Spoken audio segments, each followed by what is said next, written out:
Hi, I'm Gabby Wright with Leaderboard. I'm a green coffee trader at Red Fox Coffee Merchants, and today I'm going to be talking to you about identifying altitude. Alright, so for those of you who are at the beginning of your coffee journey, the easiest way to identify altitude is tasting your coffee. If when you taste your coffee, there's higher acidity, more complexity, more character in the cup, most likely it's from high altitude.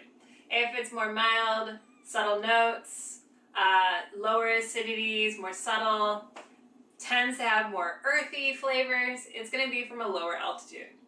Other things to keep in mind though is there are exceptions. The latitude in which the coffee is grown needs to be taken into consideration. So for example, in the north, high altitude is going to be a lot lower than closer to the equator. Coffees grown in Colombia can grow a lot higher. And these coffees tend to be Arabica coffees. Arabicas grow much better at higher elevation than Robusta coffees, which tend to be more lower elevation. The other thing to keep in mind is processing takes a big impact in coffee. So even though you may have a high elevation coffee, flavor may be different than what you expect. So there are some exceptions. Alright, so for those of you who are further along in your coffee journey, to identify a higher elevation coffee, the best way to do so is looking at the physical coffee. One way is by looking at the green coffee. The line down the center of the bean is called a fissure. If that fissure is straight and more closed, most likely it's from a higher elevation.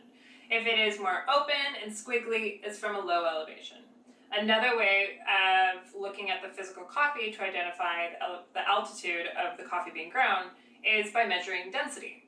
To measure density, you're going to take the weight divided by the volume to equal density. One way you can do this is get a measuring cup, so something that's consistent, and measure out 50 grams of coffee, divide that by the volume it is, equals your density.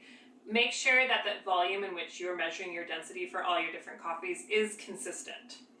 The other thing to keep in mind is there are going to be exceptions. Big exceptions come into place when you're talking about natural, honey, and washed coffees. So when comparing a natural to a washed coffee, density may not be what you expect for the same elevation. So I really recommend for those of you who've been doing this for a little bit longer, compare and contrast your coffees, your densities, and what you're getting.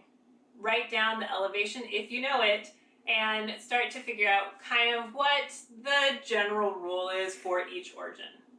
Never forget there's going to be exceptions. All right, if you have any questions, feel free to reach out to me at Gabby'sWright on Instagram. That is GABISWRIGHT, or you can email me. You can find my email on the Red Fox Coffee Merchants website. And to all of you, best of luck, have fun, and good luck on Leaderboard.